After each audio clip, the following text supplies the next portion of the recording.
if we're going to do that, we've got to save energy for all of it. Elaborate.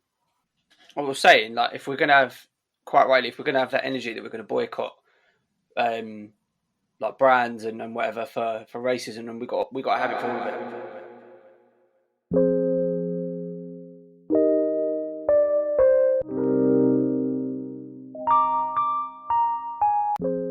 Uh-oh, everyone. Welcome to the Uh-oh Let's Talk podcast. I am DJ Goldenchild, one of the founders of the Uh-oh brand. And this is a podcast where we talk about everything relevant and get everyone talking. So before I hand you over to the host with the most, Mr. Alistair, I want to say quickly that this podcast is our personal opinions. They are opinions to get everyone talking. And just because we don't have the same opinions doesn't mean that we still can't get on and talk about them. Each and every person on this panel is brave enough to come on and say their opinions. So now I'll pass you over to Alistair. Well, I've got to back that up now, and I've got to come after that intro, which was great. Right, so I'm Al. I'm the host and the editor of the podcast, and I've got Chris here with me today. Chris, how's it going? Yo, what's good, everyone? Yeah, no, just try. I'll be honest. When my people came over from Scandinavia, we were not built for this level of heat. I am melting. It's been a pretty tough one today. I ain't gonna lie. I'm struggling. Lying on the floor. Doing my best to stay cool. Danny, how's it going? I'm literally melting into a puddle. I'm really hot, but it's you guys need to sort it out. When it's October, November. Listen, I'm not complaining. I'm not complaining about the weather. I'm not saying that that's a problem. I am. No. I like the hot weather. It's the humidity and the lack of aircon in this house is a killer. I love it. I've been out there roasting myself with my Factor 50. You know what I mean? Looking like Willie Beeman. It's been so lovely to have this weather, to finally have a summer. It has been nice, but definitely. The hay fever is just insane this year. Mine's been peaked. Hate it. I'm probably one of the only people that don't enjoy extreme heat, which is quite ironic considering that my family are African. If I was on a pool on holiday, that would be the one. I'd be like, yeah, cool. The heat doesn't bother you on holiday, does it? It can be as hot as you like, but you're like, yeah, cool. I've got my swimming shorts and my bikini on. In Greg's case, and I'm chilling by the pool. Got a couple of drinks. I'll sit in the shade. Yeah, it's fine. But when you're at home or you're in the office, it's just I can't. No, it's too much. Too much. I will agree with you there. Gravy, do you want to kick us off with a recap of last week's podcast?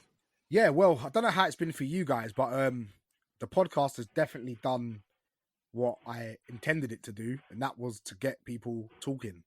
I think even between friends, family, I just want to say thank you to everybody that's given us feedback. Even if that's positive or negative, I think it's all good. I'm willing to take it. And for everyone that's called me and to say points, like Tony from South London, who said, for me and you, Dan, this one, it was about the statues and about how he disagreed with my point of melting the statues and of your point of getting rid of them. He said that maybe we should put the statues in a museum. And if Tony's listening, Tony, if I've quoted you wrong, I apologize. But the gist of what I got when I had my pen trying to write down bullet points was that maybe we should put the statues in a museum and teach the communities about these figures of history, of what they've done good and what they've done bad. And that sort of changed my opinion on it, because I sort of said melt it, and I think that makes sense. Mickey from New Zealand also wanted to touch on the Winston Churchill point, and that said, even though Churchill had his faults, he did defend this country from what would have been worse, which was Germany. And that Churchill did make one key quote, which I'm paraphrasing it, which was, "Those who fail to learn from history are doomed to repeat it." That was Sir William Churchill, which I think is really relevant to the whole statue thing. At this time, full stop, it is quite relevant. I agree. Yeah. So, and another point that Tony wanted to make about Winston Churchill was that there was other candidates to be prime minister of this country at the time who would have been in the pocket of Germany, and if Hitler would have got his way, dare I say it, that me and Al probably wouldn't be on this podcast right now, because he would have definitely cleansed up the UK. So I think it's a case of better. Well, there you go. So I think it is a case of better the devil you know sometimes. And I think from this whole conversation is nobody is perfect. I think Mickey wanted to get that point across from New Zealand about the Prime Minister of New Zealand. I don't know much about her, so this was more to Chris. And I think it was that he was probably right, that even she has a few skeletons in her closet, and we all do. And I think that's what makes us human. But I want to reiterate the point of what I said about what we're doing is not to offend anybody. And if we do get something wrong or something you do disagree with, please hit us up in the comments. That's why it's called Let's Talk. Baby, let's talk. Talk to us about it and let us talk about it. Have you guys heard of Andrew Schultz? No. I mean, I could try and Google and lie, but no. He's a comedian that does a podcast with Charlemagne the God. It's called Brilliant Idiots. And it's a great podcast because, he's quite unapologetic about his views. But he did a really good video, put about a week ago, about similar thing in America about history and statues and why it's, this and that. And it touched on what you just said, Gravy, there. He just said, like, if we were, every leader, every person that's done something inspirational in history had a side which was unfavorable, that if the public knew more about it would diminish the good that they've done. Specifically people like Gandhi, specifically people like Martin Luther King. And then, he quite unapologetically said, there are some figures that, yes, we shouldn't be praising, some figures we shouldn't be glorifying, but equally you have to accept that will mean some of the figures that we do praise and glorify will be scrutinized. So he did a really good video on it. I'm paraphrasing it. You must watch the video. It's really good. Andrew Schultz is a good video. It definitely ties in well with just people in general. Like, I think it's a little bit simplistic, but there are good people that do bad things and get things wrong. I think that's most people. Like, most people are good at heart, but they make a mistake or whatever. But then there are bad people that will occasionally do something good. It doesn't make them a good person, but, it works both ways. Like, no one's perfect. Like it's been said, like, no one's perfect. There's going to be people that get it wrong all the times. It's overall how someone acts and their intentions and how they conduct themselves as to whether they're a good person or not. And yeah, most political leaders and heads of state, etc., are going to have the skeletons in their closet, like you said. But overall, it's the overall intentions of people, I think. In the show notes, I'll put a link to it. It's called The Confederate Flag and Racist Statues and What to Do by Andrew Schultz. And in the show notes, I'll put it in for anyone who wants to watch it. Dan, you got anything to add? Yeah, so on the last one, I probably sat on the fence and I probably watched what I said because I would never want to offend anyone or make anyone, because where I've had so many conversations with people and I understand how crap they've been made to feel down to racism, I think it's awful and I'd never want to like make someone feel like that. But the things that I was seeing online, the things that was getting me angry, I was like, certain races were being, sorry, not certain races, certain cultures were being put down. And I think that's the point that I didn't agree with. I think if we're going to fight racism, I think we need to fight racism as a whole.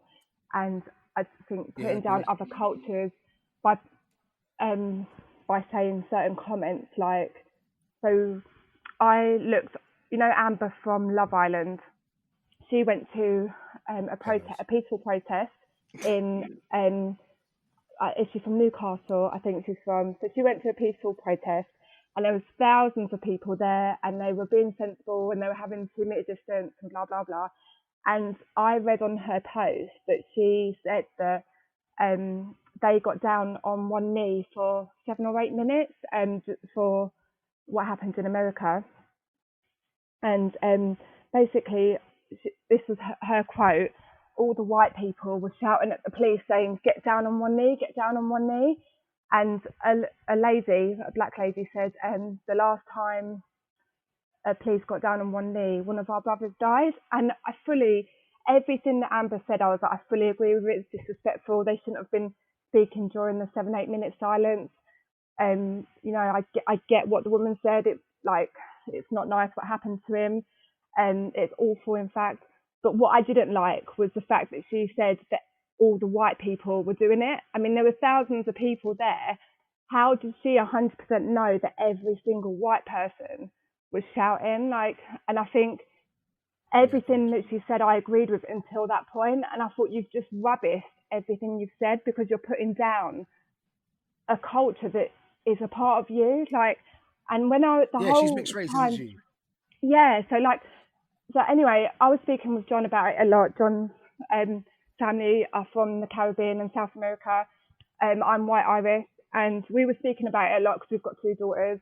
And what got me, I think, he was like, "Why are you getting so angry and upset?" And it was like, because I am not racist in the slightest, and I know I'm not, and the people that that know me know I'm not, and my family are not. Because your kids are mixed race. Yeah, but it's like, and when I say, like, I describe John, it's just John, and everyone's like, "Oh my God, I didn't know you was a black guy," and I'm like, because it's just John. So anyway, like I said, yeah, exactly. So that's what I actually used to get a lot of comments like, "Oh, I didn't know John was," anyway, until they met one of my daughters, and I said to John, what I don't want is for. I'm glad you're venting. Oh, good. So, well, what I don't want from Evie and Isla is I want them to know their whole history, their Irish history, their South American history, their Caribbean history, like Egyptian history. They'll know the history of the world, not just what white people did to black people years and way back when, because that's not us now. And we want to make a change. And I don't ever want my daughters to ever feel like they can't get anywhere because of their skin colour. They will never ever be like told that, because I will not allow it. But I will also be upsetting myself that if they were to make a comment like Amber did, because I'd be like, so anyway, also another thing, so I've gone right off now. There was, I watched a video on this guy. He was mixed race, and he was saying that he looks black, but he's mixed race. And he said, he made a few points. He was like, you know, like, fair enough promoting black businesses because of the algorithms. I fully get that. And I think you should promote all businesses. But he was like, so what should I do? Should I shut my white family down and, you know, just stick up for my black side? He goes, I'm not going to do that, because as a whole, we are a family. And the other day I had a family barbecue at my house, and if I took a picture and posted it and listed all the different places that all my family are from Italian, Cyprus, like they're Greek, you know, South American, Caribbean, Irish, like the list is endless. Like we just have everyone, and I hate that because I'm white, I made that I don't want to feel like for a week I felt like I was not being put down, and I shouldn't have been taking it personally, but I don't think white people should be tarred with the same brush. And I get what people might think, oh, finally they're going to see it from our side. And I hate that for many years that black people have been made to feel like crap. I hate it. But I didn't do that, and the people that I know didn't do that. So you can't, and so when I've been talking to friends about it, they're like, damn, but you're the minority that looks at things like this. And that's what I hate, that I am the minority. It shouldn't be like that, but fight race together. Don't fight race by putting down another culture. Sorry.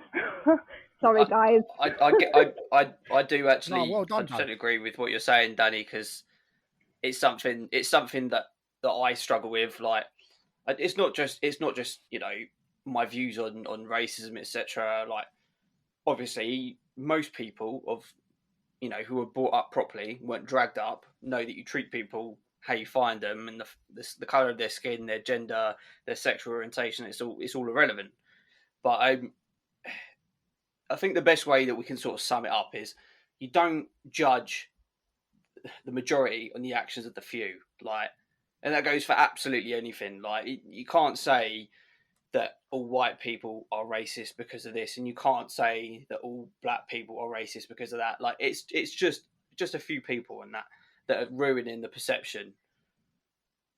No, yeah, I can see where people are coming from. I think to play devil's advocate, I think there's a lot of tension at the moment in terms of race relations, and I think it boils down to the fact that yeah, I can see what you're saying about not tarring people with the same brush, and then the acts of the few, and all that. I kind of get that, but equally, I kind of feel the where people are most incensed is this feeling of black people always being tarred with the same brush, black people always been treated exactly the same.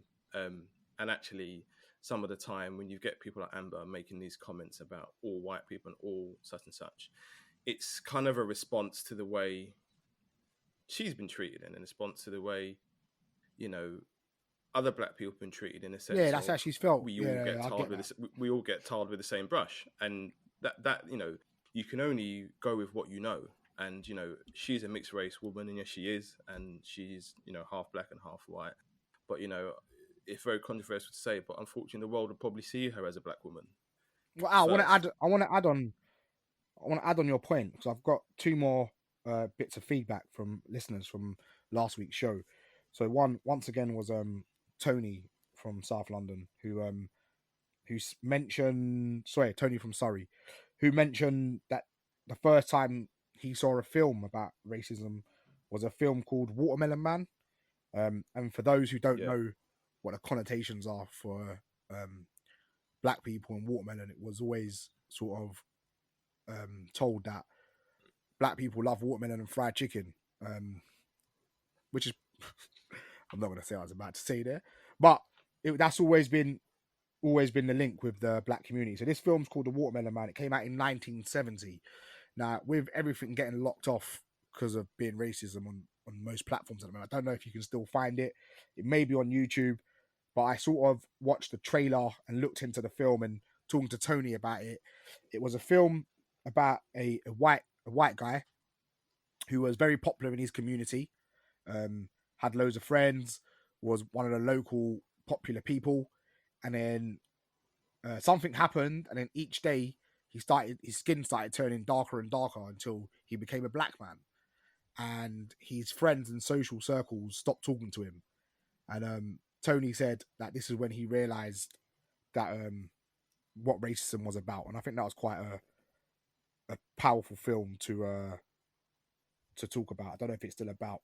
The second point came from a lady called Sophie from North London, who said, with the hype around the Black Lives Matter movement, are we as a black community going to start boycotting the big brands who have been linked to racism? And I know there's a lot of brands that have come out and said they've had links, some banks, and that brings them to the point of, I know the UK was one of the first to get rid of slavery, but what they done after doing a bit of research, but if you can correct me if I'm wrong, was that the banks were paying the slave owners money to reinvest it in slave trade in other countries. If we're going to do that, we've got to save energy for all of it. Which was a bit elaborate. I was saying, like, if we're going to have, quite rightly, if we're going to have that energy that we're going to boycott, like brands and whatever for racism, and we got to have it for all of it. If we're going to be morally obliged or offended by things, like, you can't be buying Nike trainers. Sweatshops still exist. Like, you can't be wearing the free stripe.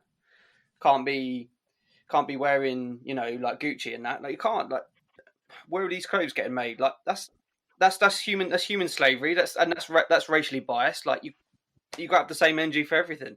I completely agree, but I think where would you draw the line? Because I think the world economy would completely collapse.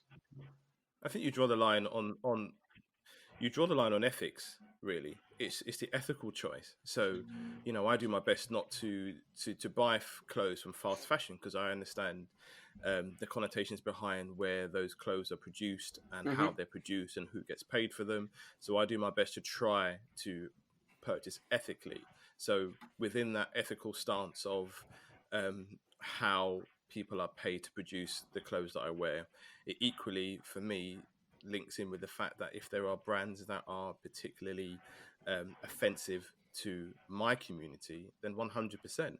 If I know it's a brand that's particularly offensive to another community, then 100%. It's not something I want to be associated with. So I think it's an ethics thing. See, I think you draw the line at your ethics, not Al, I'm not even supposedly, gonna.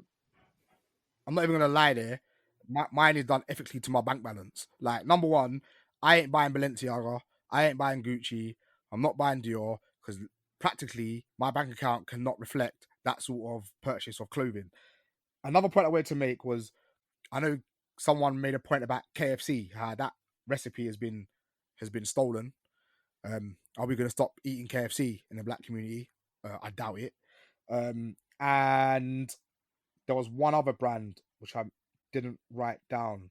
No, it's gone. Yeah, but I think Chris touched on Gucci have done some dubious clothing before, which and we probably still that horrifically buy. like racially insensitive T-shirt, and then the next day, Floyd Mayweather was like filming himself going into a Gucci store and buying it all up. Like, Yeah, well, he's a different. It's all about morals, isn't it? The way the world's going at the moment, I just hope that Aunt Bessie's got a recipe on lock, because Aunt Bessie might be getting shut down soon as well, because I swear Yorkshire pudding probably ain't hers now. I'm questioning everybody. Uncle Ben's is gone. Other people are just. I think we need to. I think we just got to be sensible at where we draw the line. That's all I'm going to say, because where does it stop? Do you know what I mean? It's ethics. That's my point. They've just got to draw the line. But yeah, Al, should we swiftly move on? Yeah, I think we need to move on. But like I said, I think it's an ethics thing. Like I said, at the moment, tensions are very, very high.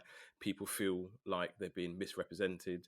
People, like, Danny said herself, she feels like people are being congregated into groups.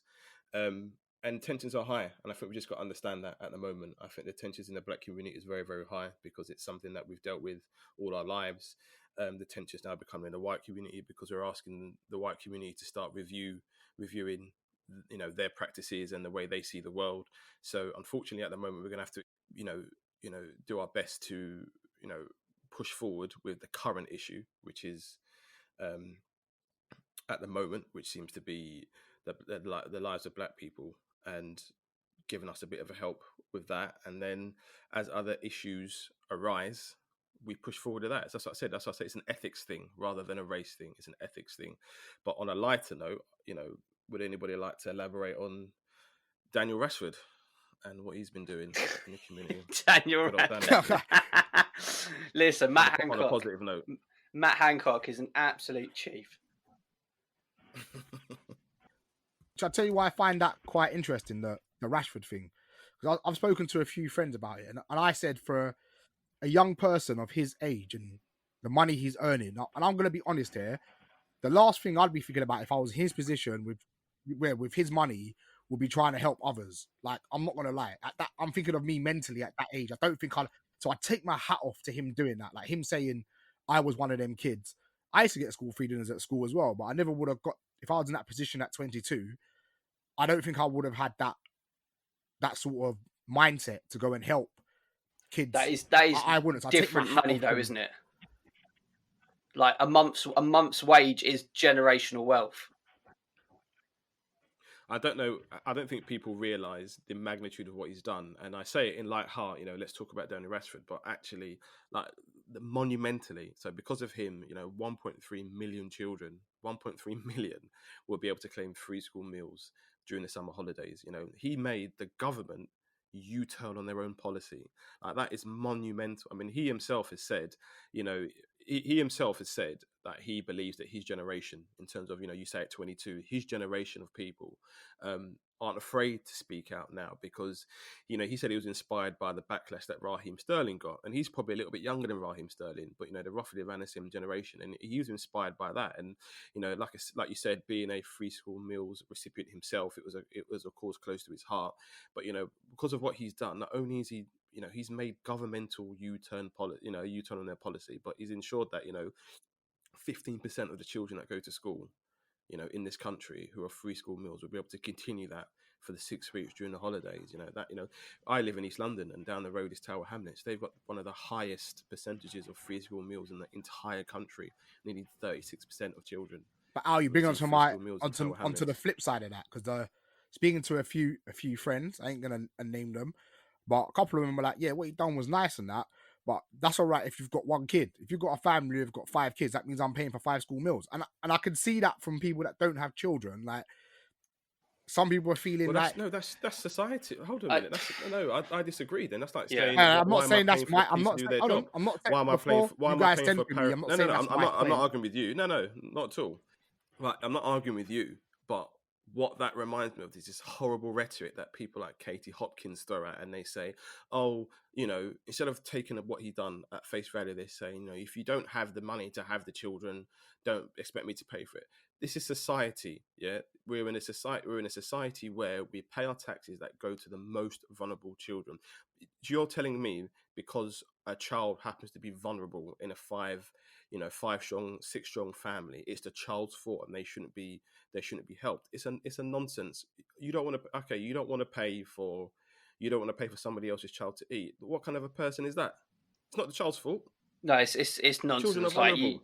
Regardless of regardless of how you've got there, like it's a child. The child's got no say in how it's brought into the You want world, the how child it's to brought go up. hungry, so you don't have to pay for it. It's nonsense. Exactly. Like if it means you lose an extra 30 quid a month so that a couple of kids can eat. No more. It doesn't need to be any more dramatic than that. So a couple of kids can eat. Like you pay it, don't you? Like Yeah, exactly. it's a no-brainer. Like there is definitely a social issue of people choosing to have kids who rely 100% on funding from the government in forms of benefits, but that's a very small percentage of the population. I mean, me personally, I don't like relying on anyone for money. Like if I can't pay for me, I'm not going to willingly put myself in a situation where I'm going to be strapped for cash. And I think people that are struggling to pay for themselves that then decide to have a large family, I think they need to sit down and have some serious questions about whether that's fair on the children that they're looking to bring in this world. However, once the kids are there, like you said, like it's an absolute fault. Yeah, it's absolutely no brainer. Like take it up with the parents, go like pull your finger out, like work for your kids and that 100%. But it's not the kids' fault. The kids get fed. No, End of. we don't live in a nice world. Go on, Dan. I think as well, like, for people, ignorance is bliss to them. And I don't think people fully get how bad some people have got it. Like some kids literally are hungry. Their parents might decide to buy a pack of cigarettes and a crate of beer at the weekend rather than go and do in a shop, and I think if people actually really saw these kids that didn't get fed, that didn't, that did go hungry, that did rely on going on round to people's houses for dinner, I think if they actually saw it for themselves, they wouldn't mind giving an extra 30 quid a month. And I think but some people live in glass houses, don't they? So yeah, people are angry about having to pay as opposed to thinking ethically or morally. Like, come on now, nonsense. See, I ain't got a problem. My issue. This is my opinion, and before people start coming for me, this is my personal opinion. I don't have a problem with kids getting free school dinners. What I do have a problem with is the politicians getting pay rises and taking big bonuses, and I'm still getting taxed like a mofo. Like every time I try and better my situation, my tax goes up, and I think that's outrageous. Like I don't mind helping people who are less fortunate than myself. I think that's a good thing. I think if you're helping someone get up in life, then fair enough. But what I don't like is these politicians who are out there who are living nice and then claiming their little bluey pornos what they're watching in their hotel rooms as an expense. Like that's outrageous, but then no one's sending for that. But then why are people more in up in arms? Why are people making this such a fuss about having to pay for vulnerable children, but not the same energy about MPs and what they're paid? That's why I say it's a nonsense. I think it's a nonsense. I think it's that case as well. Like I said, the world's not a nice place, and this is a discussion. We're talking, let's talk. But I think you got to see everyone has a different mindset. So if you have no children, and then you're thinking, hold on a minute, this has no bearings on my life, but I'm paying for X amount of kids down the road, like to eat. Some people don't want their money being spent on that. And to be fair, that is up to them. Greg, we don't have kids, and we've got no issue with that. But how do you move out the money then? It's not as simple as that. You don't just say, I'm not a what would you rather politician. be paying for? No, but I'm paying devil's advocate here. You see what I mean? What would you rather be paying for? What you're saying, you rather have that money in your pocket. Okay, so you have that money in your pocket, and surely that creates more poverty. That creates more vulnerable children. But You know, it's the this broken is a window syndrome, society. innit? Societies, If your windows are not broken, you don't care. societies build. Yeah, societies build each other up. Without societies doing these things for each other, it doesn't exist. Not everybody's born into society where they can have generational wealth. They can push forward. They can be able to just sustain themselves from day one to the day they die. But society is that. Society is this concept of creating these trees that you won't be able to sit under. You know that is a definition of society. So if people don't like that, then I suppose they need to move to Monaco where they pay no tax. The good neighbour Greg thing's probably has gone got though, a right innit? to have that point as well. Because Greg doesn't have children or Chris, you do have a right to have that opinion or view because you don't have kids and even if you didn't have kids, but you knew, like, you don't see what's going on. I can get why people say they're not my kids, why should I have to pay for it, or they shouldn't have put themselves in that position. Like, I understand why people think that way, and they should have the right to feel that way without being frowned upon. But at the same time, on the flip side, there are children that didn't choose to be here with, parents that aren't right for them and they're suffering. So I'm happy to pay for these kids that aren't mine because I know what I got free school dinners. I've seen people. Yeah, and so did I, and I was very lucky to have free school dinners. But I wouldn't frown upon your opinion or your primary school dinners were paid. And you're working your way up. Why should you be put back down? Do you know what, Danny? Like, I hear what you're saying, and I'm sure Greg will back me up on this. Like, the people that don't have kids that are angry at the situation, I would like to think that most people are just misplacing their displeasure. They're angry and annoyed at people that aren't looking after their kids properly. And it's easy to say, sitting on the fence looking outside, that anyone that's struggling for money isn't looking after their kids properly, because there's lots of reasons why that could be the case. We're talking about the very small percentage that are choosing to put their child into poverty by spending money on ish they don't really need. But I've got absolutely no issue whatsoever in paying for kids that are, let's put it bluntly, in poverty, having a meal. Like, I've got no issue with that. Wouldn't even think twice about paying for it. It's an investment in society. It's not paying kids to eat. It's an investment in society. It's making sure these children can actually eat and survive and be better members of society. I think I've called the police maybe twice in my life, and one of them was a mistake, right? And the police haven't done anything for me that they've, other than I think my jacket got nicked once, but I can't. What do you want me to do? Say, the police don't do anything for me, so I don't want to fund them. It doesn't work like that. It's society. The money that you're taxed on, the money that you have to pay for other things, go to so many different pots. They go to so many different things, and in a moment, people start saying, "Okay, do you know what? My family have had a horrible relationship with the police. They've done nothing but do this and do that to us. So I don't want to fund them." It doesn't work like that. I get that people don't have children, but it's an investment in society. Some people don't drive, but we still pay your taxes to make sure the roads are safe, don't you? So what do we do then? Do we withdraw the funding that goes towards roads then and all that stuff? It doesn't work like that. It's mad. I don't drive, so why am I paying taxes to get the potholes fixed? Yeah, exactly. That's how the world is, though. So moving on, because we've got quite a few bits to talk about, just to end this very long recap on last week. It was the anniversary of Windrush. That was, I think it was last week. Oh no, if not coming up. And there was a program about it on BBC. Like, it was Tuesday. Yeah. So then there was a well publicised program sitting in limbo on BBC, highlighting particular people who were affected by the Windrush scandal. And yeah, if you read into it, it's horrible. To have this concept of being invited over to this country to rebuild it post-war, and then basically all these years later, having your human rights denied, being told if that you've contributed to society for 30 years, and then a man found he had cancer and they gave him a 52 grand bill and tried to deport him. some people who had come over as teenagers and children and never been back to the Caribbean were deported. It was horrendous. And Gravy, being Caribbean yourself, what was your background in terms of the Windrush? What did you know about it? And Wait, it's funny because I know we all came. Well, my grandparents came over in the 60s, but I know the initial Windrush crew was 1948. And I think I think what people need to remember is the time when the West Indies came over was a time when Britain needed help. It needed hands on the pump to rebuild. So a lot of the black women of that era went into nursing, was to caring, and a lot of the men went into manual labour. And I think to be told 30 years later that, yeah, thanks a lot, but see you later, I think that goes back to the statue point of view. Like, I think if we don't learn from this stuff that happened in history, then it gets repeated. Because if you look now, a lot of the NHS is being filled by a lot of Filipino ladies.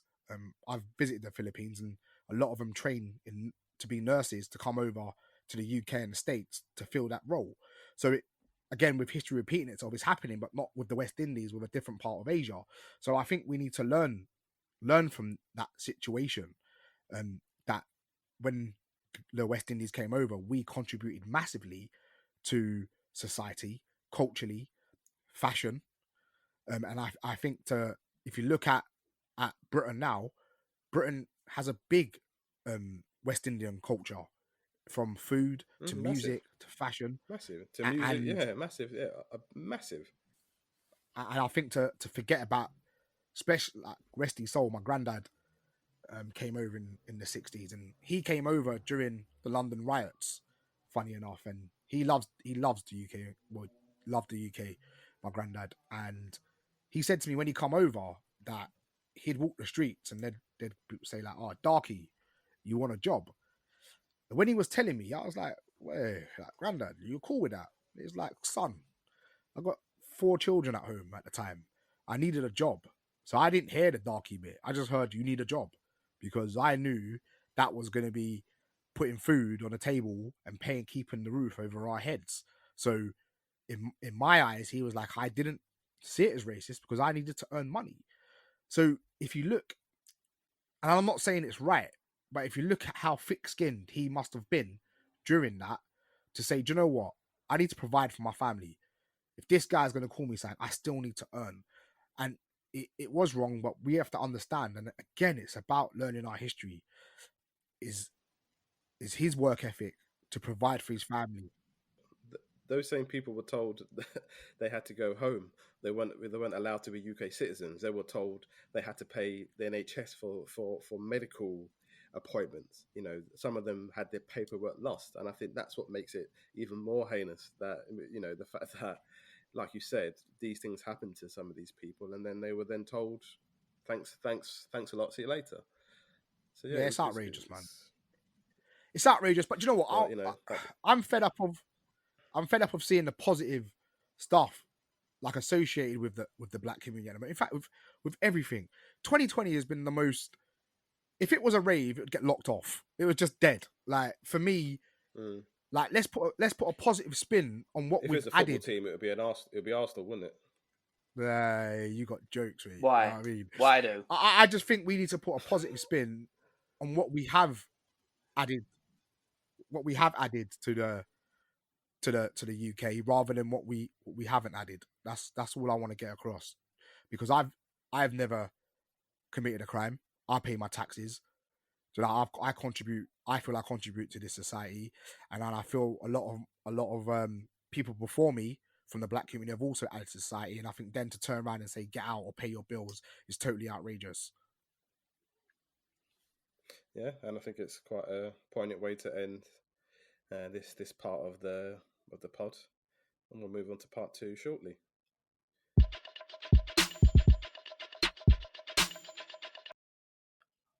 Right, part 2. So this is quite a interesting topic, and a topic which is quite sensitive. So I think the disclaimer at the beginning of this is, if we get part of this wrong, or we've not represented this topic well enough, please just let us know in the comments and educate us a bit better. But I think it tied in quite well with it being June. So let's see what happens. So the question is, why is there a lack of openly gay male athletes in the highest profile sports? And not necessarily sports in general, but the highest profile sports. And the reason why we're sort of talking about it now is because we're in June and it marks the annual LGBT Pride celebration. This happens every year and it's in June. And across the world, it's celebrated in lots of different ways. You might ask why it's in June. It's in June because it represents, it pays homage to what's called the Stonewall Riots, which refers to the Stonewall Inn in New York City, which was a gay bar. And in the 60s, early 70s, gay bars were regularly raided by the police in New York. And unfortunately, a lot of the gay men were treated quite awfully. And in June, in the Stonewall Inn, they took a stand and said no more. And they fought back. So for that reason, every June, it's celebrated. Now, like I said, it started off with this conversation being about openly male gay athletes, because the optics that I see is in the higher profile sports, gay women are quite openly active in terms of in their sport and openly gay. So one that's springing to mind for me, being a big MMA fan, is Amanda Nunes. She's a 2-time world champion in MMA. You know, one of the best that's ever done it. You've got Nicola Adams, first British female Olympic boxing champion. You know, and you do have other males who have been openly gay, but they tend to happen when they leave the sport. So, Danny, why do you think there's a lack of openly gay male athletes in high-profile sports? Well, I think it's obviously I'm not 100% sure, but so my cousin, he is gay, and he long story short, but he still thinks one day he's going to wake up straight. So he was started seeing this MMA fighter, and the MMA fighter wasn't allowed to come out as gay and advised not to by his manager and his marketing team, because it's not seen to be obviously as the macho thing. And I just think, who the hell are we to tell him that he's not allowed to come out, all because of money and marketing and the job role that he does? It's the same. It's still discrimination. It's like, you know, I remember watching a documentary on a rugby player called Gareth Thomas. Yeah, Gareth and Thomas. I remember watching it with John, and he was like, we just couldn't believe how this poor man was feeling. He got married because that was the thing to do, and he was gay, and he felt like, you know, these people, because they want to kill themselves because they're not allowed to be themselves. How ridiculous is that in this day and age, or even back then? Who are we to tell someone that they can't be who they want to be? And I just don't think anyone should be made to feel whatever sport they're in. And, you know, if they actually came out and say, do you know what, I'm gay, their team players should stand up for them and be like, that's fine, you know, like, we love you, whoever. The team players definitely would, but I think, you know, going back to the concept of why there are no openly gay athletes in high profile sports, is because in the higher profile sports, it's big crowds, it's big contracts, you know, your NFLs, your NBAs, your Premiership, you know, big crowds, big contracts. But like, would you not? You know, why they're not? It's like, would you not be your, you know, like with Greg's granddad, he saw the job side of it, he saw the money side of it to pay for his family, and I get that, but it's like you're literally selling yourself, so you're not going to be who you're going to be for the sake of money. And I kind of get it, and then once they come out of the sport and retired, they come out that they're gay, but it's like, why should you have to do that? It could also be for their sanity as well, really, because you've got to think about it. If you've, you know, a lot of these games are built on your mental strength. Yeah. And if you've got to go and perform, you know, nobody knows what it feels like to have the weight of an entire nation or the weight of an entire city on your back. And in those small periods, you've got to perform to the best of your physical ability. And while you're doing that, you've got opposing fans just throwing all sorts of abuse at you. I mean, Chris, surely, you know, that... I just don't understand anyone that has a problem with him based on any characteristic that they can't control. Like, it just baffles me. Like, I've never been able to understand it. Like, I've got good friends that are gay, and they told me, and I was like, okay, cool. Like it makes no difference to me whatsoever. And I've played on teams, and I've been part of clubs, etc. Like various different sports, and it's never even occurred to me. You know, if you know, one of my teammates or colleagues, whatever, came out and said I'm gay, like cool, like let's just get on with it. Like it makes no difference to me. Like, and I just don't understand why it's a problem still. It's 2020. Like how can people still be afraid or dislike someone based on that? Like I don't like hate. It comes from fear.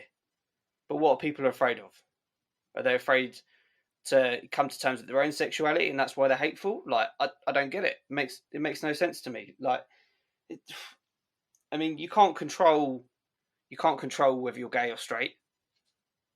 So why are the people offended by it? But why are these athletes not being open about it? You know, for no reason am I you know, it's no criticism. I'm just trying to understand why. I think for me, they could argue about, as I said before, it could be the backlash from terraces. Is it because of these multi-million-pound sports and they want to try and sell what is their quote-unquote cleaner image? You know, wife and children. You know what? You know, Could be their culture. I'm just trying to understand it. What is it? Well, like Lionel their Messi, culture as well. he wouldn't stop being the best player in the world if he came out as gay and, you know, said sorry to his missus of 15 years and left her for a bloke. Like, no one, he wouldn't suddenly stop becoming the best player in the world. Like, so I don't get it. Like, you look at the major brands now, like Adidas have done they're like the best for for just hacking into all kinds of advertising and being No, they're as not. diverse Nike are as much possible. Whatever, Nike man. are much better. Whatever. Stick with Nike are it. much Stick with better. the move with the times. Yeah, move with the times. Yeah. So like Look, they're the first ones to like embrace multiculturalism and things like that. And I don't see that Adidas all of a sudden would drop him. So if he came out as gay, I don't think it'd be a problem. So And what is young it? players, So Gravy. I don't know. So Gravy, what is it then? What? if I'm why? being honest, I think the way the world is at the moment, this is the great opportunity for any like sports athlete to come out as gay. Like with the world how it is, I think this would be the perfect opportunity to do it. My thing is, you're gay, so what? Like you're black, so what? You're white, so what? Like get over it. Like it ain't gonna stop you from performing on the pitch. I do think football, especially, I can only talk on football. It weren't too long ago that they were chucking bananas at black players and Still doing it, chanting mate. Too long stuff. ago. Still doing it. Was a couple of months ago, wasn't it? Yeah, Aubameyang? yeah, Aubameyang. So Yeah, top imagine Tottenham fans, but whatever. imagine coming out as a gay athlete, like a gay Premier League footballer. Like the reason why I suggested this topic was from what Troy Deeney said about he thinks that at every Premier League club there's one gay person and one bisexual person, and Must be minimum. I'd say more than it's one. got to be There'd probably more than one. that. But Al, like talking on the point, like we've done a bit of research on it. If we're wrong, anybody, like please correct us. But I believe there's only been one top flight Premier League, or at the time would have been Division 1, I believe. Well, it's not even so. Yeah, so again, the disclaimer here being again, the optics, the way I see it, and it might be completely wrong. And again, please tell me if that is wrong. But in terms of professional sports and females being openly gay, it doesn't seem in terms of WPL, WNBA, things like that. Women are openly gay, but in our lifetime, there's only ever been one male gay athlete, gay footballer, who's been openly gay whilst being active, and that was Justin Fashanu, and not necessarily Premiership, but first top flight, and he wasn't any average player. He was the first black £1 million player. He was a very, to the point where his family, which is the sad part of it, his family and a lot of his friends, offered to pay him to not come out as gay, because of the optics at the time of gay men, and your Wimbledons and all your hard men and all those all that kind of nonsense. And he was the only one, and there's nobody's ever followed him. We've had Robbie Rogers, who was at Leeds, for a short spell of time. I went back to the MLS. But in terms of top flight Premiership footballers, there was Thomas Hitzlsperger. There haven't been any. There was Thomas Hitzlsperger. He was at Villa, and then I think he went back to Germany. Yeah, but Chris, if you look, I looked for British like Premier League footballers. Yeah, it's so only that's been a disclaimer there. It's only been Justin Fashanu, who, and this is the thing. The irony of this all is the stigma of being gay in the black community is quite bad. So before we start screaming like our Black Lives Matter, like I said, change happens within. Like we need to look at the LGBT community is still part of the black community. And being from Jamaican heritage, fact, it is still illegal to be gay in Jamaica. I believe it's LGBT people are criminalized by the Offences Against the Persons Act 1864. And looking into it, I believe being lesbian is legal, but being a gay man is illegal, which I don't know how that works, but that's in Jamaica. So that just shows you how sometimes, like that what Danny said about being culturally, I think Justin Fashanu is Nigerian, right, Al? Am I correct in that? Nigerian descent? Yeah, he is. Yeah. Yeah. So again, to come out at that time when you're the first black £1 million player would have been absolute massive pressure. And if people don't know research about Justin Fashanu, please go and there's a documentary at the BBC done, I believe, about it, and it's very insightful. What he must have went through, and I think you look at that, you look at it now. You look at it now and think it's 2020. Why has there not been, like Chris said, if Ronaldo or Messi came out, it wouldn't affect.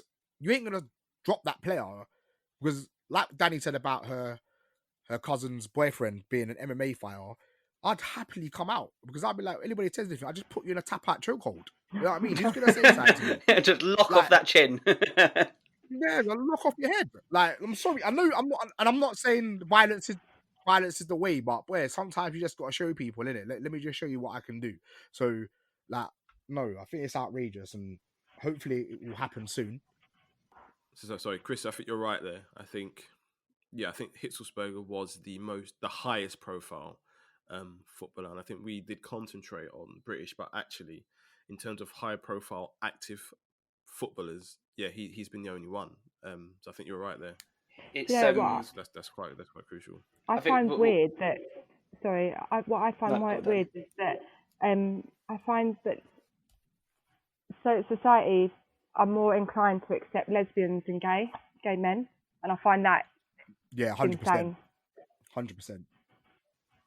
Well, this is what we were saying, 100%. Isn't it? And it seems that the women are more openly gay within sport. But I do think that's more. I think that's more to do with like men will look at two women as a sexual fantasy rather than, in some cases, not everyone, but I think they look at it as a sexual fantasy. Whereas two men together, I think I don't know, it gets a bit more frowned upon. No, but I think Danny's right though. I think there's definitely a perception that appear like from a straight male point of view. It's definitely something that I can say from speaking with other straight men. That it's definitely viewed at differently, and it's wrong. Like for me, it makes no difference at all. Like I'm not involved. Do you? Like whoever you want to love or whatever, that's absolutely fine. But it is definitely viewed differently in society. Like it's been touched on. Like there's many famous current like female athletes who are openly in same-sex relationships. Like, listen, you can think you're badder than bad. You go make some homophobic slur to Amanda Nunes. She will write your chin off. She'll smash you out, bro. She'll smash you out, man. There's many UFC fighters that are men that she would beat. Like she's an absolute animal, and no one thinks less of her because she's in a same-sex relationship. I think it seems more comfortable for combat athletes to come out. Like Nicola Well, Adams. Nicola Adams in boxing in the UK. I'd say females, not males. I mean, people have been quite openly. MMA fighters have openly said, "I would not spar. I would not do any Brazilian jiu-jitsu sparring." And for those who are not, versed on that, Brazilian jiu-jitsu is ground fighting. There's a lot of rolling, a lot of choke holds, a lot of come on, man, get Got out. close basically a lot of contact. rolling. Yeah, Close contact, exactly. And a lot of fighters have openly said, "I will not spar," i.e., roll around with a gay man. They've said that. They've openly said that. They've been chastised for saying it, but it's definitely within that community. Whereas, like you said, I would say yes, it's easier in combat sports, but I would say more women are openly doing it rather than Do you know what men, though? really. And For me, you know what that'd do for me? Like, I'm one that I always like to prove a point. You tell me I can't do something, I'm going to show you that I can do it. If I was a male MMA fighter, I'd keep it quiet until I beat the world champion, and then I'll bust a t-shirt that says I'm gay and what, and now I'm world champion. And then all the people you beat, you probably had that same thing, wouldn't say nothing to you. Like, we need to get over this stigma of like oppressing people for what they are. Like, I think it's just pathetic. Like, just get over it. Who cares? Yeah, like, we need, and I don't get me wrong, I'll take my hat off. Someone's got to do it, and it will happen. It's just that maybe everything's about timing. Maybe the time's just not right yet. But I believe it will happen within the next 5 years. Perfect. That's a perfect way to end that part. So yeah, let's move on to part 3.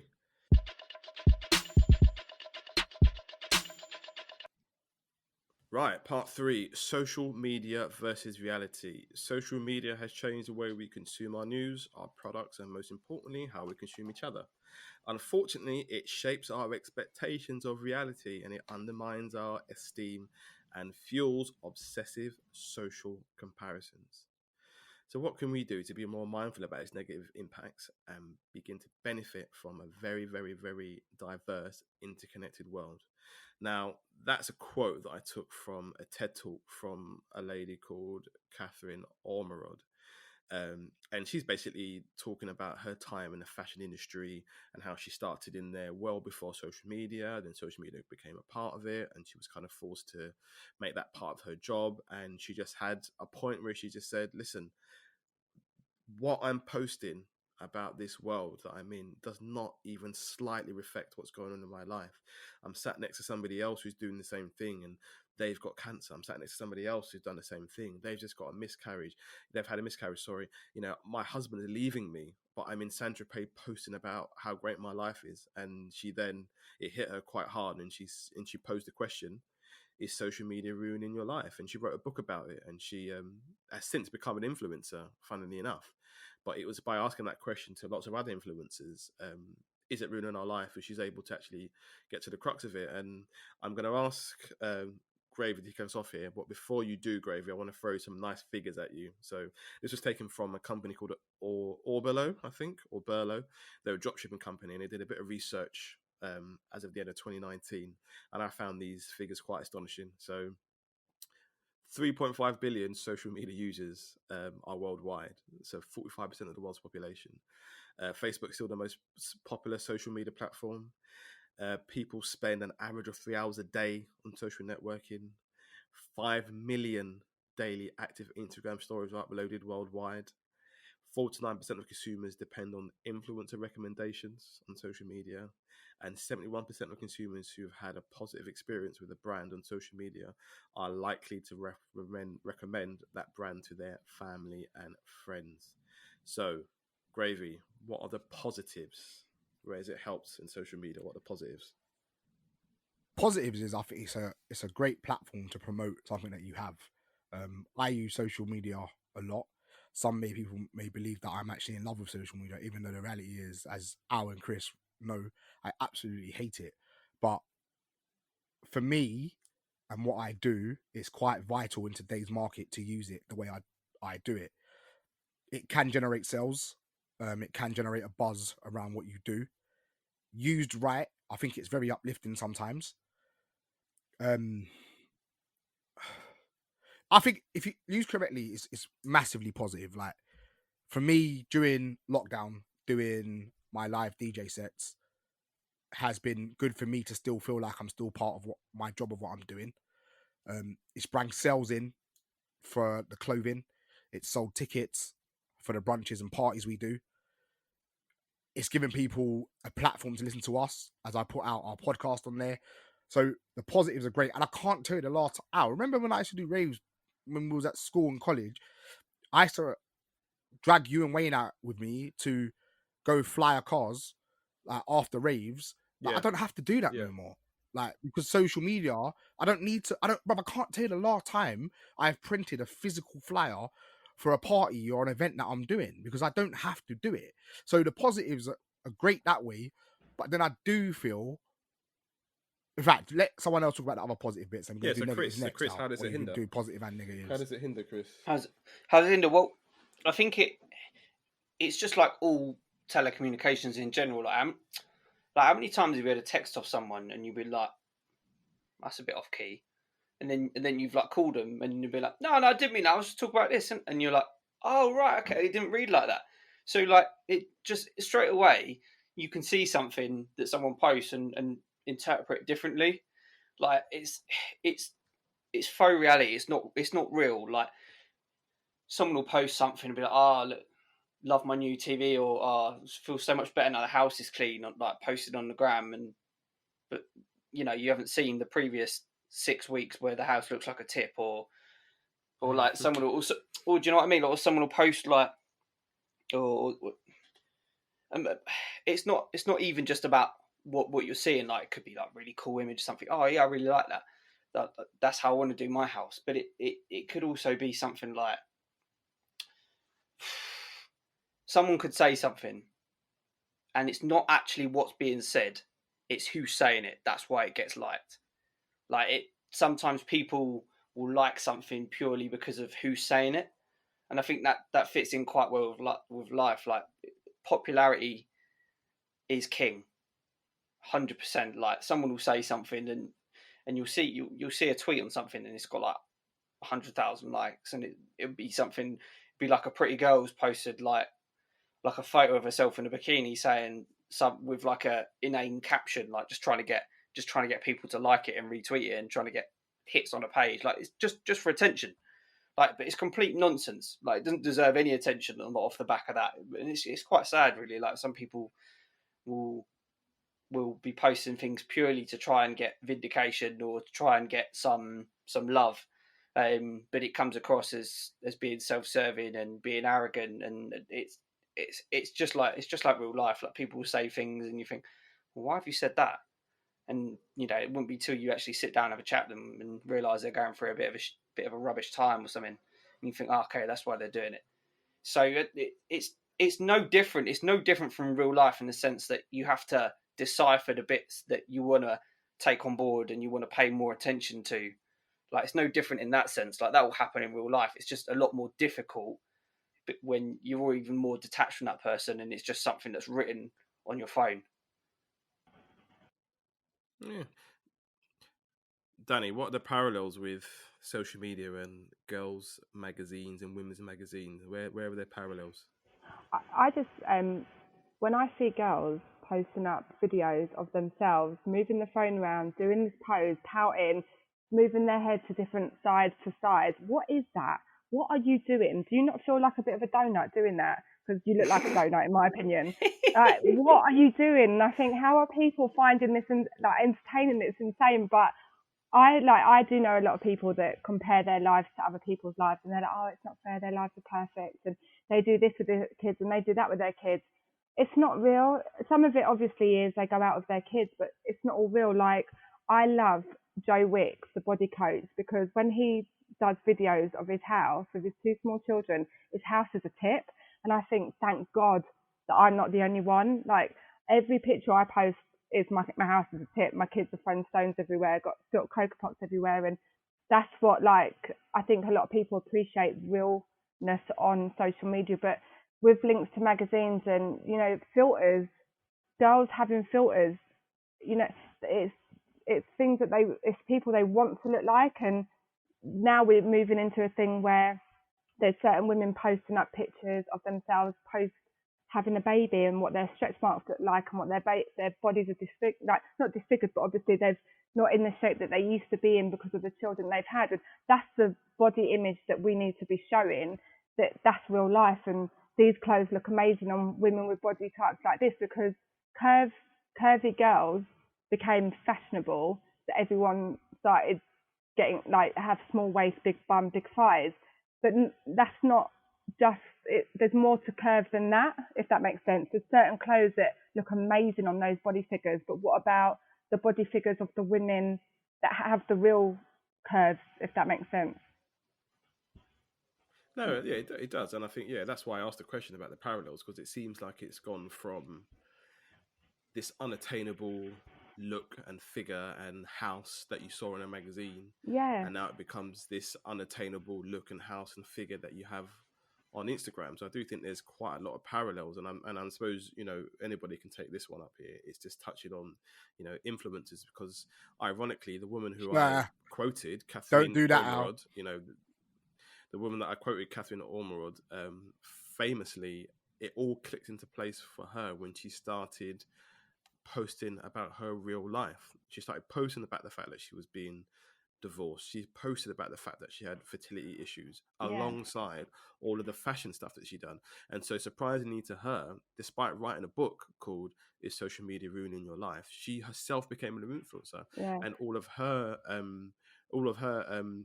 followers went up tenfold the moment she started being honest. So that leads us on to probably the last topic of the pod: to influence or to not influence. Well, with what you just said, I think, sorry to waffle on, but when don't get me wrong, I don't want to see people moaning all day every day on social media, but when someone says, you know what, I've had a crap day, my kids have pegged at my head all day, I've done this, I've done that, they've driven me insane, I just want a glass of wine, like, that's what I like to see. And I think, oh, thank God. And I think when you're relating like that, you're not comparing your life and you're not wishing it was something that it's not. And I think for that woman, that's good. But that's not what people want to see, though. Unfortunately, when have you ever seen anybody put a brown letter on Insta? It don't happen. Like Dan and Al, the question I asked to both of you, because you both got daughters, is don't you feel the pressures of you guys making sure your daughters don't act like these girls on Instagram? Because 100%. the one that 100%. The one that I gets heard to that me, kids were getting rated by numbers, their appearance. Like, what is that? So I'm going to say something that's quite controversial, and I'll say it because I believe in it. And I do feel that pressure, because what I want my daughter to grow up to be is to have the aspirations to do whatever it is that she believes she's the best at doing, and not aspire to be somebody who has a social media following and has this new currency of ticks and likes, because this is the thing that values our women. The amount of ticks and likes, and by blue ticks and all this stuff. That's the new social currency, and I don't want her to aspire to that. I want her to aspire to be the best at whatever it is that she can be, and not aspire just to be something that is rated day in, day out. Well, I get it. I don't want that for her. Like I came off Instagram for a little while during lockdown. I was saying to Chris, like, all I was seeing was breast and batty. And I was thinking, I don't really want to see this on my timeline. And some of the girls that are posting it, like, oh yeah, this is my life, look at me, are the same girls that are getting beat by a guy that's got no headboard and their head's just taking nothing but plasterboard. And I'm thinking, like, get your life in check. Like, it's just, sometimes social media is such a lie. And I think you need to take it for what it is. Like, some people... And influencers, I know I'm losing a battle here. Yeah, that's my question. To influence or to influence or not to influence. Danny and Chris are pro influencers. I am not. Like, I am, and I'm going back to the fashion thing because I have a clothing line, and I've never taken professional photos of my clothing line. Some people have said, "Why have you not done it?" But 6 years next month, and we're still here, and I'm still selling clothes. But because I want people to see themselves in real clothes. Like, when you see them done up models, I'm not saying it doesn't help, but it's not real. We don't all look like that. And that's why I made a conscious effort not to post like professionally done photos. All my photos that I post. But not all influencers are like that. But which influencers, what influencer is real? I've never seen influencers say, I don't like that, even though they've been paid to do it. It sort of takes off what you're meant to do, which is influence people to buy something if it's right or it's not right. But I always see positive stuff about every product. That's my thing with it. But that's because money makes the world go round. If someone's doing it for money, it's like then they're not gonna go against the grain. Where there's some influence out there that do say, I've tried this product, I don't particularly like it, so I'm not going to use it again. But then they don't like badmouth them, but they just say it's not my preference. But you know, so or there's people out there that don't look like they're fake or filtered. There's real mums or real influencers that don't look like models that are just, you know, they're not all like that. And there's some as well, like, you know, like Mrs. Hinch, she looks amazing, but she started cleaning and Sephora went crazy because she used Sephora. And she's very real. She talks about her anxiety, her depression, and how cleaning gets her through it. And because by being real, she's got so many followers. And so when people do something for her, like this cupboard company built her a cupboard and under her stairs, and because she posted it, they then got so much work from it, so much money, the best their business have ever done, just because she posted it. So if it's going to take your business from, like, skyrocket your business, then why not? If you choose the right influencer. I suppose the question is what are you influencing? And I think that's the bigger debate there. I think, Chris, I mean, you can chime in here. It's what are you influencing? Because for me, if you're an influencer, you know, I just feel, and again, this is my personal opinion, so, you know, don't shoot me for it. I just believe that if you are saying you're an influencer, then the expectation for me is what you're influencing is something positive. Some people might argue that influencing people to buy products that might make them feel happy is influencing. That's fine. But someone like what Danny's just said, Mrs. Hinch, for me, is a positive influencer because she's influencing positive messages about, you know, cleaning your house, accepting you've got anxiety and moving through it, and realizing that the world is the world, and, you know, we don't have to dress it up all the time. So that's for me. I'm happy with that. I mean, Chris, what do you think? Yeah, I think whether people choose to do it or whether it just comes as a byproduct of success, like when people have a certain following or a certain amount of influence, they have a moral obligation to be pushing things that, one, they actually truly believe in, and two, are decent and are good for people. Like, everyone's got different opinions and different tastes, etc. But like, I think most intelligent people, and I would say this is most people, can, whether they consciously pick it up or not, can see when someone's being false. Like, we all see them posts where when someone's pushing a product and they're like, oh, come on man, you don't really care about if your teeth are that white, or you don't really love brushing your teeth with that charcoal toothpaste. Like, you don't really care about it. Shut up. Like, I'm not interested. But when people are being real, when I don't really have any particular feelings about Joe Wicks other than there's no way he's got that muscle tone just doing sit-ups and push-ups. That's a lie. The guy lifts weights, he bangs weights. I'm not having it. But showing you know, a true reflection of what his life's really like, and not all cut and clean and photoshopped and filtered and whatever, it's a really positive thing, and I think that's important. I think in showing the people that it's all right not to be perfect all the time, and every photo doesn't have to look like it's been done with like a full photography studio and cast and crew around you trying to make you look as on point as possible. Like, just be you and be yourself. Like, and I think that translates into other parts of social media, like these dating apps. Like filters should be banned. Filters should be banned on all things, because it just gives an unfair reflection of what someone actually looks like. I'm not even talking about catfishing. Like, it's an easy way of people suffering with bad body image and doing bad things to people's mental health when they see like these false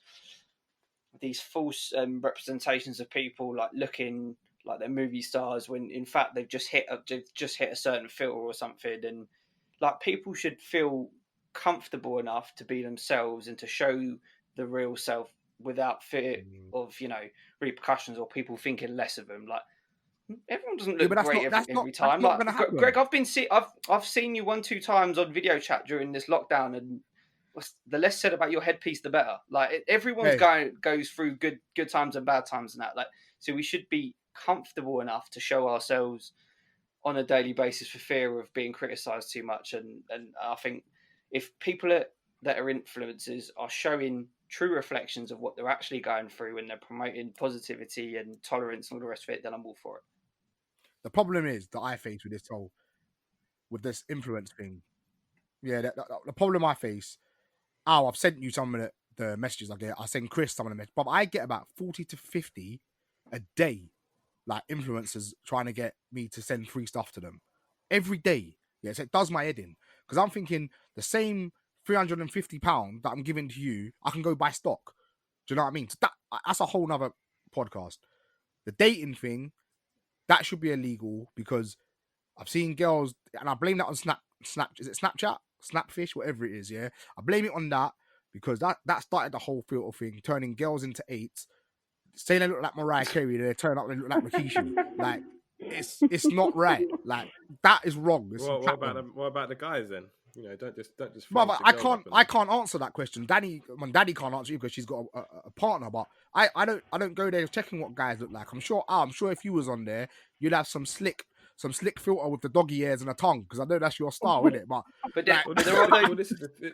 this is the thing, really. We're part of this. You know, we're part of this generation. I think they're called Xennials, where actually our dating started phoning up people's landlines and hoping their parents didn't answer. You know, it's the generation after us that use social media, and yes, some of us do still use it, but you know, if you go back to our teenage years, you know, we didn't have that option. Our early 20s, we didn't have that option. So bring back MSN. I'm a bit of I think I'm an old stalwart like that, and I don't think I'd ever go that way because I'm just not used to it. See, this is how I know Chris is a young buck, bro. Remember going to a rave, yeah? You'd make sure you had a good biro pen and a notepad. You know what I mean? You got it there, you're coming out, you're drawing phone numbers. What is it? 0208 or 01708? Remember them ones out? Chris don't know about them days. Yeah. You just came out with Stickman, innit? Just Stickman on your memorize stuff, man. Chris don't know about and memorize stuff, man. And getting nervous. Full pen. And getting nervous to ring the house phone because you got to talk to mummy and daddy. Like, is your daughter there, please? It's such and such. But remember my mum changed the game for me, my bedroom phone, innit? Yes. Big up Mumsy out there. Give me that bedroom you're the line. One of us lot that had some communication, man. The rest of us had to memorize phone numbers and then wait till we got to Gravy's house. So yeah, it was big up Mumsy. Indeed. Right. So that brings us quite nicely to the back end of that podcast. It's been a nice one. I've enjoyed it, and I think it's time for us to reveal our albums / tracks of lockdown. I'll go first. I haven't really got an album of lockdown because the albums that have come out this year I haven't really been massively impressed with. So if anything, I've gone back to previous albums. So I've probably listened to quite a lot of Kendrick Lamar. I think that's quite poignant at the moment. He was very forward with his music, and it's very political. And these were albums that came out 3-4 years ago, and I kind of found myself going back to this a lot of K-Dot. But if I had a song of lockdown, it will probably be a track by Party Next Door. It's called Loyal, and it features Drake and Bad Bunny. It's the remix. It's for me, when this all kicked off, I instantly made a playlist because I knew that we were going to be spending a lot of time at home. So I made a playlist, a little lockdown playlist, and that was the first track that went on it. And it reminds me of just going out for senseless walks, worrying that every person that walked past me was going to breathe on me and give me COVID-19. But I enjoyed this track nonetheless. So that's my music of lockdown. So, Chris, you want to go up next? Yeah, it's funny you said Party Next Door. Party Next Door is who I had. Like you, like the albums I've heard, I haven't been hugely impressed with. Like, I'm not gonna lie. Like, listen to Drake's new bits, and out of the track list of 20, there was maybe 2 that I liked. But yeah, like I think everyone's.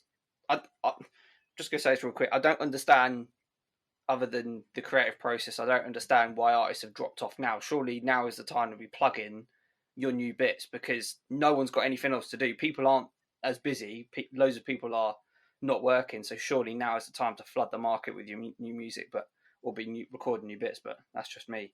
But yeah, my track of lockdown would be Trauma by Party Next Door. Like, it's just a nice little vibe. Party Next Door tracks. Yeah. That's my track. It's a good song to jog to. Like, I can pick it up and jog to that, and I don't feel like I'm running too slow. So yeah, it's a good one. Danny, what about you? I really like Own It by Stormzy featuring Ed Sheeran and Burna Boy. I love Stormzy and I love Ed Sheeran. I've got loads of his albums. I don't know a lot of Burna Boy's music, but I just love that song.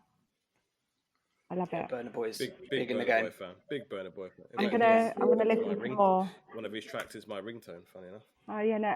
Actually, I think I remember one of his songs from an awards ceremony that I quite liked as well. But I just hear stuff on the radio, and then I'm like, oh, John, who's that? And he'll be like, oh, it's da da da da. Okay. Yeah, I like that song. Cool, gravy. Well, first of all, Danny, you're now part of the Otto family, so we make sure your music's on point. I know how much you love that Ed Sheeran song because you maybe play it like 50 times at the barbie. Chris is telling lies because the other day when we went out, I checked man Spotify and he had 5's greatest hits banging out on there, so he's telling lies. But I think all right, cool. my album of the year will be Jay Huss's Big Conspiracy. Like, I think that's an absolute big album. Like, for me, a good album, if I can get 3 or 4 tracks off it, for me, that'd be a good album. There's more than that on that album. Song of Lockdown is probably a recent one. Is Chris Brown's, is it Go Crazy? Featuring one of the... That's cool. Young Thug. Because they've just released an album. Not rating the album that much, but that's my song. But before I go, I'm doing a little innocent plug. We do have an Otto event coming up on the 4th of July. It's an Otto day party. You get 4 hours. Tickets are available. There's only 60 tickets as we do have restrictions due to post-lockdown. So go and grab them tickets. I think they're going to go very fast. Also, don't forget, if you want to get the freshest clothing, check out Otto Clothing on the Instagram and Twitter. And last of all, the podcast one, which is at Otto Let's Talk Podcast on the gram. And if you want to follow me, that fat boy with a pretty boy smile, it's DJ_Golden Child. Danny, you got anything to plug? No, just come to the party and enjoy. And if you don't like what we've said, please don't. Dan, what about your personal plug? Oh no, okay. Sorry. Yeah, follow me at Women Winging It because I'm just winging it every day. Chris, you got anything to plug, Chris? Yeah, like Greg's already touched on, like we got one of the first parties to be thrown post lockdown, the 4th of July when restrictions get lifted. Adventure Bar, Clapham High Street, 60 tickets. You got to pay to get in, but it'll be well worth it. And also we've got the Utto blog. You can find us on Utto blog you can find us on Utto blog, on WordPress. Alternatively, you can follow the links on our social.